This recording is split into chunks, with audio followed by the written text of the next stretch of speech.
Okay, welcome back, students. Today is January 28th, 2020, and in class we did working with polynomial word problems.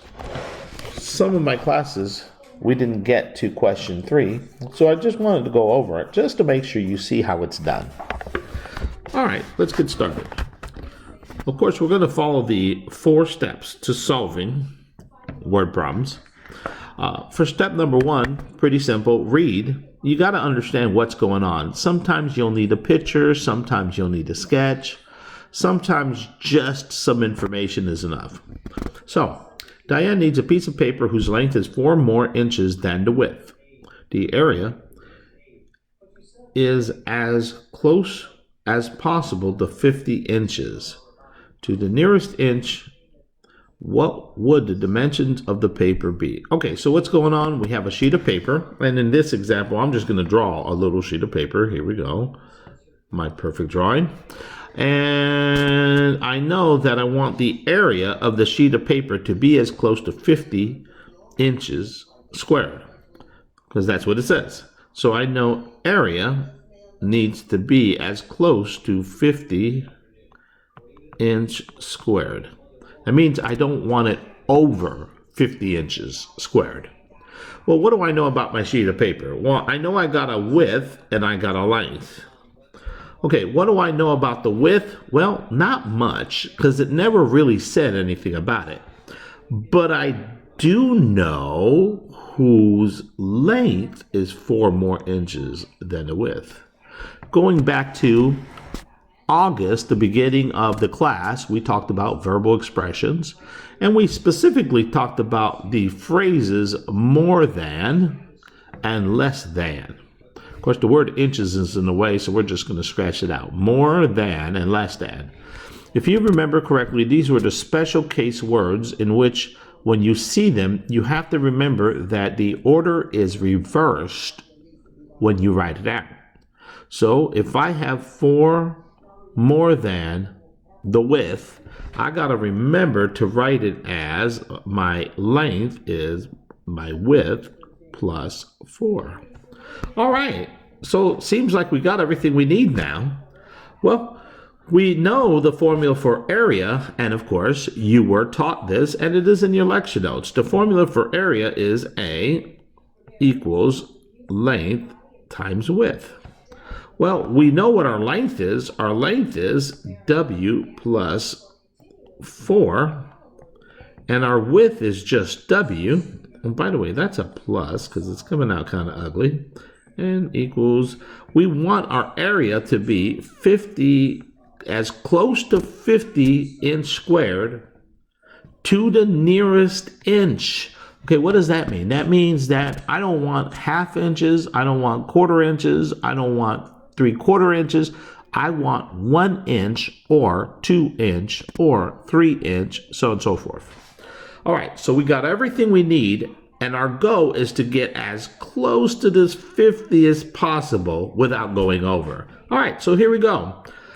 Best way to do this one is to create a table with your x values and the y values, and let's just check to see what happens. So if I plug in 1 for x, I have X. I meant to do W. Remember, as you do these things, you want them according to the letters that you're solving them for. So, I need to plug in 1 to see what happens. So, and that's going to give me my answer, which, if you remember from functions, Y is always the output. So, I'm trying to get as close to 50 as possible. So, here we go. If I do 1 plus 4... and then I multiply it by 1. Well, this gives me 5 times 1, which is, well, 5, and that's really not anywhere close to 50. Okay, so let's do something different. Let's do 2. So if we do 2, well, now I got 2 plus 4 times 2. Well, 2 plus 4 is 6. 6 times 2 is... well, 12, well, now we're getting closer to 50, but remember, we're allowed to get as close as possible. So let's do 3. We're going to repeat the process, and we're going to go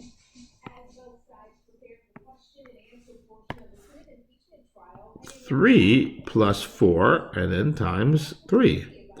Well, 3 plus 4 is 12, and 12 times 3 is 36. Okay, now we're starting to get close. But are we as close as possible? Don't know? Let's go to the next one. Let's do 4. Okay, so now we got 4 plus 1. Well, 4 plus 4. And 4 plus 4 is 8. Well, what's 8 times 4? Well, 8 times 4 is 32. Okay, we're getting closer. So now we want to try 5. And let's do 5 plus 4. 5 plus 4. And times 5. Well, 5 plus 4 is, oh wait, that's 9 times 5. And 9 times 5 is 45. Okay, this is starting to look promising. We're pretty close. What happens when we do 6? There we go. Oh, I kind of accidentally erased the formula, so let me put it back. Formula was W plus 4 times W. Okay, so if we try 6, we're going to get 6 plus 4 times 6. Well, 6 plus 4 is 10. 10 times 6. Well, that's a problem because now we're at 60. And so our answer is 5. So what would the dimensions of the paper be? Well, now we got to plug everything in. So I know W is going to equal 5 because that's what I plugged in for X. Well, W, X, Y, Z. Okay, and my length, which is